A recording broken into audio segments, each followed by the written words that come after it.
Okay, so that Paul had said a person is justified by faith, not by works of the law, and James says a person is justified by works, not by faith alone. Okay, so that's why it matters, is because this is exactly one's responding to the other. So the question is, what is faith and works? So, the passages that I quoted that you just said do seem to be in direct contradiction. James is saying you need the works. Paul is saying you need faith only. Are these contradictions, or are they using these words to mean different things? Luther thought they contradicted each other.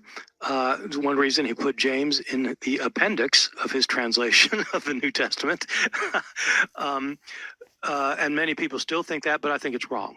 I don't think they're contradicting each other. As you know, it's not because I'm afraid of contradictions in the Bible. I have no fear of contradictions, but I don't think this is one of them. And it's because I think they mean different things by both terms. Faith in Paul means something like, it's a relational term. You have faith in Christ means that you trust that Christ's death and resurrection will put you into a relationship with God. And so you have trust that Christ's death fulfills God's promises. And so you stand in relationship to Christ's death in a way that makes you right with God. James does not mean that by faith.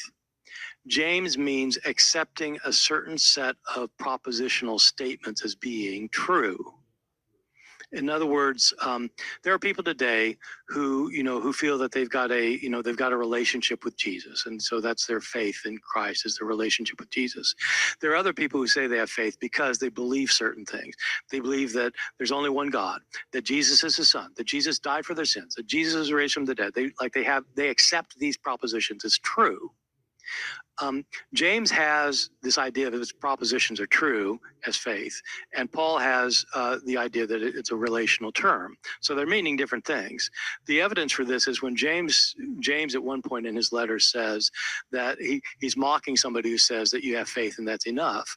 And he says the demons believe, or they have faith, that there's only one God. But what good does that do them? I mean, yeah, you can acknowledge the propositional truth, but that isn't, and so propositional truth won't save you. And so James is saying that a propositional statement you agree with will not save you. And Paul doesn't disagree with that.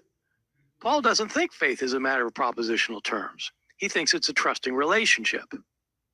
And so James is attacking a view of Paul's view of faith without representing it the way Paul represents it. So if we look at other passages in the book of James and other sections of Paul's letters, do these speak to the author's views on faith?